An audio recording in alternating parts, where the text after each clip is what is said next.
बाद में पता चला कि साइंस करता तो अच्छा हो जाता। तो 10th के बाद क्या करना चाहिए? ये एक्चुअली मुझे जो है चश्मा लगा होता है वेयरिंग द ग्लासेस। चश्मा अलाउड नहीं है क्या? तो अभी तो सबसे मेन चीज़, वैसे तो सैलरी के बारे में तो पूछना नहीं चाहिए किसी को, फिर भी आप एक रेंज बताओ, मतलब कैरेट में कितनी होती है, बाद में थोड़ा पैसा बनने के कैडेट बाद। की तो आपको सब काम सीखना है, हाँ सब काम करना है। हाँ अगर आपको कोई ये कह देगा कि भाई टॉयलेट जाके साफ कर, वो भी आपको करना है। पता है, never go with the deal with the real life. पता ही है यहाँ पे हाँ, सबको लगता है बहुत मज़ा है बहुत शिप मजा पे, है, बहुत मजा है, लेकिन वो नहीं खाना है। पीना मिलता अगर है आप सब है। अब आप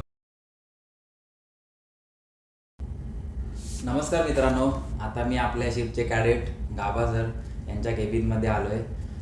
तर मी मागच्या व्हिडिओमध्ये सांगितलं होतं की क्रूमध्ये कसं जॉईन करायचं, पण ऑफिसरमध्ये कसं जॉईन करायचं त्याबद्दल माझ्यापेक्षा जास्त तर हेच सांगू शकतात, म्हणून यांच्या केबिनमध्ये आलो आहे मी। तो नमस्कार सर। नमस्कार तो आपको वैसे तो थोड़ा बहुत तो मराठी समझ आ चुका ही होगा, मैं क्यों आया हूँ। जी। तो वही पूछने का था कि कैसे ज्वाइन करें, क्या करें, कुछ सवाल जवाब थे तो वो भी लिख के लेके आया हूँ, मैं भूल जाऊँगा इसलिए। तो बताइए सर, अपने बारे में कुछ बताइए, कैसे आए क्या के बारे में। तो basically my name is Ramni Gaba and I am a deck cadet and almost about to complete my sea time training जांच पे। तो स्टार्ट करते हैं कि मैं कैसे आया। तो जब मैं क्लास 12th में था तो मुझे इतना कुछ पता नहीं था अबाउट दिस फील्ड, एंड मेरे घर में जैसे कि आपको पता है कोई था नहीं इस फील्ड में। तो एक बार क्या हुआ, जब मेरी कोचिंग में ही इसके बारे में डिस्कस हो रहा था हमारे फ्रेंड्स के बीच में, तो फिर मेरा प्लान इसलिए भी नहीं था क्योंकि मुझे जो है चश्मा लगा हुआ था, I have wearing the glasses. चश्मा अलाउड नहीं है क्या? नहीं, इसमें क्योंकि मुझे भी इंस्टा पे मैसेज आते हैं कि हमारे तो क्रू में तो अलाउड है, अभी तो बहुत लोग का तो चश्मा है। नहीं, अगर आप एज अ कैडेट आते हो तो हाँ। आपकी जो आई साइट होनी चाहिए वो 6x6 होनी चाहिए। कितनी? 6x6? 6x6 6x6, okay. with no color vision. If you have Color blindness. yes. हाँ। If you have color blindness, then हाँ। you will be rejected in the medical. So Okay. basically, when I did this class 12th, then that time was COVID time, so bit little difficult for me. So क्या हुआ था कि Covid time के बाद class 12th के exam हो गए 2020 में, उसके बाद ही कोविड आया था। तो एग्ज़ाम हुए, सब कुछ हुआ, सब घर बैठे हुए थे, कॉलेज का कुछ था ही नहीं, सोचा था इंजीनियरिंग वाला कि तक। फिर क्या हुआ कि फ्रेंड्स वगैरह ने फॉर्म भर दिए, एक एग्ज़ाम होता है MUCET का, तो वो एग्ज़ाम कौन सा? MUCET? IMUCET। IMUCET। हाँ। हाँ, वो तो सब ठीक है सर, वो तो बात का बात हो गया, लेकिन अभी समझो अभी 10वीं 10th पास हो गया, तो उसके बाद मतलब बच्चों को मालूम नहीं रहता है कि जैसे कि मेरे बारे में ऐसे ही हुआ, क्योंकि मैं तो कॉमर्स किया, मुझे तो इस लाइन के बारे में कुछ मालूम नहीं था। 10वीं के पास तो 10th के पास तो मैं कॉलेज किया, उसके बाद फिर बाद में पता चला कि साइंस करता तो अच्छा हो जाता। तो 10th के बाद क्या करना चाहिए? ये अच्छा क्वेश्चन है आपके पास। अगर आप 10th के बाद अगर आप प्लान करते हो मर्चेंट नेवी के लिए, हाँ। पहली बात तो ये किसी को पता नहीं होता। हाँ वही, Nobody is वैसे that मेरे को much- भी पता नहीं था, मैं Yes. कॉमर्स लेके कॉलेज में हो गया। बिल्कुल सही, क्योंकि nobody is that much interested to choose their career nowadays. So आप 10th के बाद PCM सब्जेक्ट लें, physics chemistry math. PCM। Physics, chemistry and math. Maths, हाँ। And you can say this will help you to for joining merchant navy. If you are taking biology, then there is no means to join merchant navy if you have in class 12th biology. So अगर आपको merchant navy में आना है तो आपको हाँ। class 10th के बाद PCM ऑप्ट करना पड़ेगा, नॉन मेडिकल। ओके। ठीक है, और अब इसकी अगर हम पासिंग परसेंटेज बात करें, हाँ। 12th के बाद आपके जो बोर्ड एग्जाम्स में मार्क्स होना चाहिए, हाँ। तो ये एग्रीगेट 60% होना चाहिए PCM का। 60%, I will suggest more than 65%, हाँ। then you will have little difficulty in joining this field. हाँ। Okay, if then and English was also very important. हाँ। So English में भी आपके 60 से above होना चाहिए। Same cheese I will prefer more than 65 in all subjects, physics, chemistry, math and English. Okay. So where you will have less difficulty and you need not any coaching. Okay. because if you have good subject knowledge in both class 10th and class 12th, because interview they will ask question from both subjects, from both classes. So if you have good knowledge, अगर आपके पास बढ़िया तरह से आप पढ़े हो class 10th में and class 12th में, तो आप डेफिनेटली बहुत आराम से सब एग्ज़ाम क्लियर कर दोगे. तो एक बार आपकी क्लास 12th हो जाती है, सब बोर्ड एग्ज़ाम हो जाते हैं, हाँ. तो आपको क्या करना है, कुछ नहीं करना है. एक IMU-CET का एग्ज़ाम फॉर्म होता है, IMU-CET का. CET तो वो अभी में मार्च से जून के बीच में ही भरा जाता है, और शायद जून में उसका एग्ज़ाम भी हो जाता है. हाँ. जून या जुलाई में फिर उसका रिजल्ट आता है. तो ये एग्ज़ाम जो है इम्पोर्टेंट है. either you take admission in this private college or government college. And government college में आपका एडमिशन जो है इसकी रैंक पे भी हो जाएगा, इसकी रैंक के बेस पे. ओके. मैं अपनी बात बताऊं तो मैंने तो खुद कुछ कोचिंग नहीं ली, कुछ नहीं लिया, and my rank is 412 in IMU-CET exam. And that time more than 12,000 people give this exam. So अब बात करें आगे की, तो उससे पहले मैंने कॉलेज में एडमिशन लेने से पहले ही इसकी स्पॉन्सरशिप ले ली थी कंपनी से. एंड मतलब लोन वगैरह भी मिलता है क्या, मतलब हाँ, वो अभी मैं आपको बताता हूँ. हाँ. तो क्या हुआ था कि स्पॉन्सरशिप पहले ही ले ली. तो स्पॉन्सरशिप का मतलब ये है कि कंपनी आपको ये प्रॉमिस कर रही है कि once you did your this course from the college, they will employ you as a cadet for the 18 months. Okay. So this means that your employment is fixed. Now you can go further.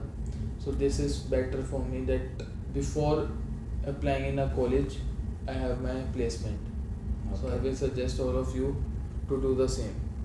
Okay.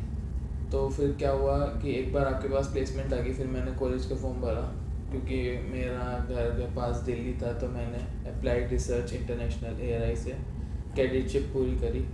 अब मैं आपको बता दूँ कि कैडेटशिप में भी दो तरह की होती हैं. एक 1 year कोर्स जिसे हम डिप्लोमा कहते हैं, DNS, diploma in nautical science, और एक होता है 3 साल का कैडेटशिप. उसमें हम BSc कहते हैं, उसमें आपको डिग्री मिल जाती है BSc. और सर इंडियन कैडेट का वो Indian cadet is different, better you take from him guidance. Okay. Okay, ठीक. I will give that, I am here to share my experience. Okay. तो क्या हुआ कि अब ये 2 तरह की आपको मैंने बताई. तो इन दोनों में डिफरेंस क्या है? डिफरेंस साफ साफ है. एक तो ये DNS जो है 1 साल का है, और जो BSc है वो 3 साल की है. अब आपने एक बार ये दोनों कोर्स कर लिया, मान लो मैंने DNS करा, आपने BSc करा.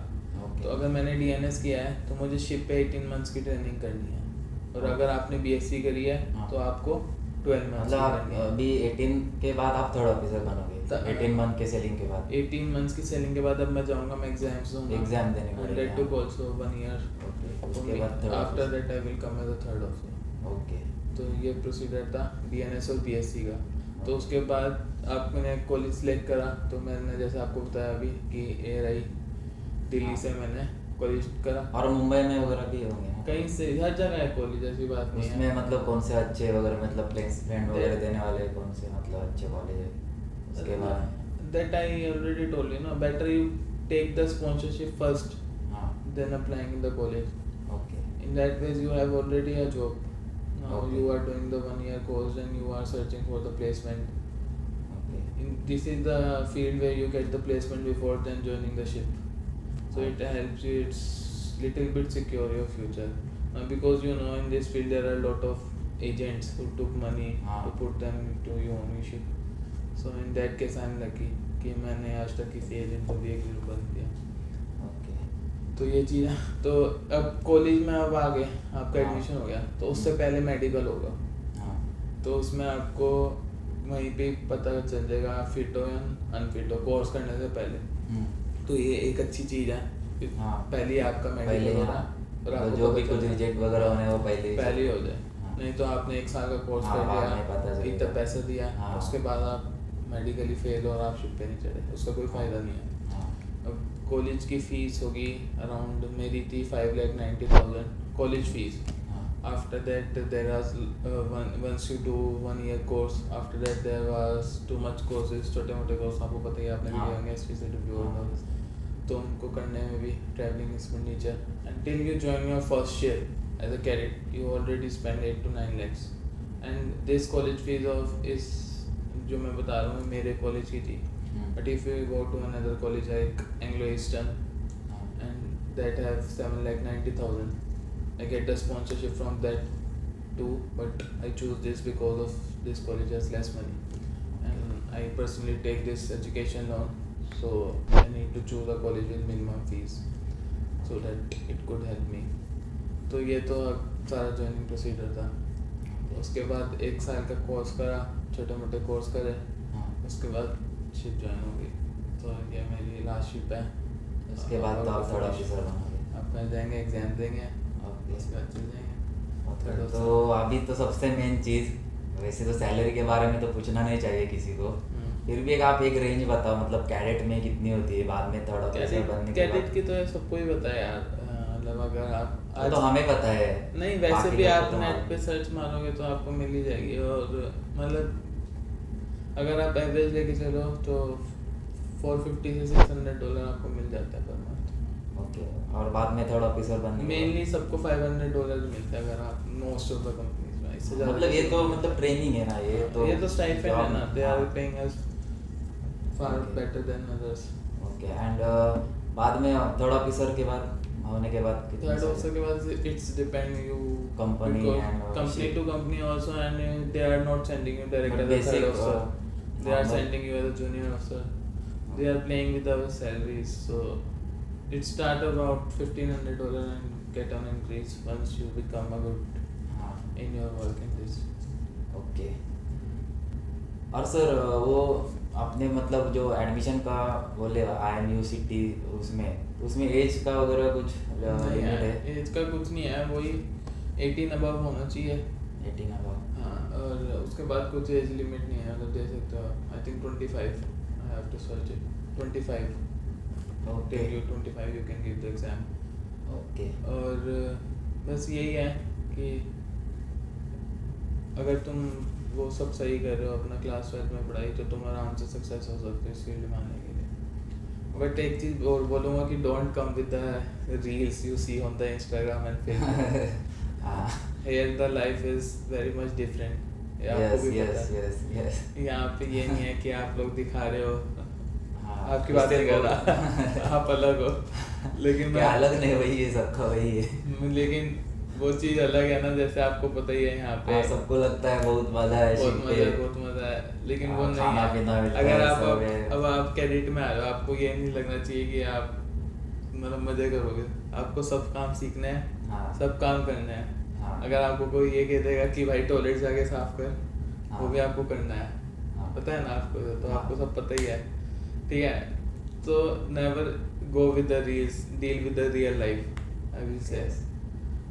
एक बार आप आ गए तो आपको सब करना है। यस किसी भी टाइम आपको कॉल आ जाएगी, चाहे रात का 1 बज रहे हो चाहे 2 बज रहे हो।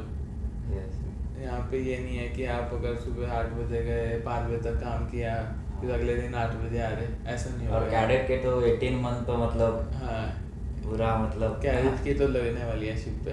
हाँ, तो मतलब अगर वही है, मतलब पहले थोड़ा सेक्रीफाइस करना पड़ेगा एक बार थर्ड ऑफिसर बनने के बाद, ये बात फिर है, लाइफ क्योंकि सेट है। यही जो 18 मंथ है, इसमें आपको सब कुछ सीखना है, हाँ, सब कुछ। और always respect every rank on the ship. ये नहीं कि ये तुम हो ऐसा, हम तुमसे क्या सीखेंगे, तुम ये ऐसा, हम तुमसे क्या सीखेंगे। You will get to learn from everybody and Okay. Never work small, ठीक है। तो तुम पॉजिटिव एटीट्यूड रखो अपने लिए कि तुम्हें ये सीखना है, हम सीखेंगे। बिकॉज तुम पहली बार आ रहे हो, तुम्हें कुछ भी एक्सपीरियंस नहीं है शिप का, तुम्हें ये हाँ। नहीं पता क्या चीज़ क्या है, ठीक है।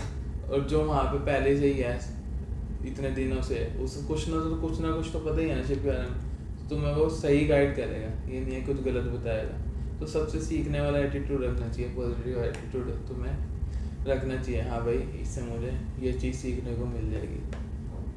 डेक में तो तुम्हें कौन सिखाएगा, डेक क्रू ही सिखाएगा, ये तो है नहीं हाँ। आपको चीफ ऑफिसर कैप्टन आगे सिखा रहे चिपिंग कैसे करनी, पेंटिंग कैसे करनी, ठीक है। नहीं तुम्हें जो लाइनअप भी है, अगर तुम्हें कुछ कंफ्यूजन है, साथ वहाँ पे कौन बता सकते हो, डेक क्रू बता सकते हैं, हाँ भाई ये वाली बोल रहा है, ये वाली है, ठीक है। तो इसलिए बेटर यही है कि तुम पॉजिटिव एटीट्यूड के साथ आओ और रिस्पेक्ट करो हर रैंक का, हर रैंक से कुछ ना कुछ सीखो, और ऐसे ही करते करते अपना कॉन्ट्रैक्ट निकाल दो, कभी भी ये ना।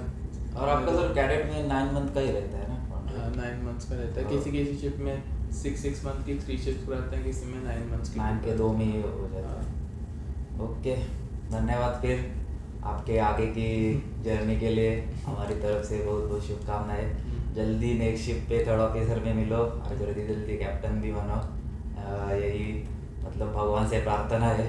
Thank you. बाकी धन्यवाद, थैंक यू। आपने अपना इतना अमूल्य टाइम हमारे लिए निकाला। मेरे चॅनल को भी सबस्क्राईब कर दो. ओके, तर हे होते आपले गाभा सर. तुम्ही आपलं आमचं कन्व्हर्सेशन बघितलातच. आय होप तुम्हाला काहीतरी फायदा होईल याचा आमच्या कन्व्हर्सेशनचा. आणि माझ्याकडून कुठले प्रश्न विचारायचे राहून गेले असतील तर तुम्ही कमेंट करा, मी त्याचा आन्सर देईनच त्यांना विचारून. आणि गाभा सरांचं पण यूट्यूब चॅनल आहे, त्याची लिंक मी माझ्या डिस्क्रिप्शनमध्ये देईनच. तिथे त्यांना सबस्क्राईब करून तुम्ही डायरेक्ट त्यांना पण विचारू शकता, ते पण तुमच्या कमेंटला रिप्लाय देतील. बाकी भेटू आता नेक्स्ट व्हिडिओमध्ये, तोपर्यंत काळजी घ्या.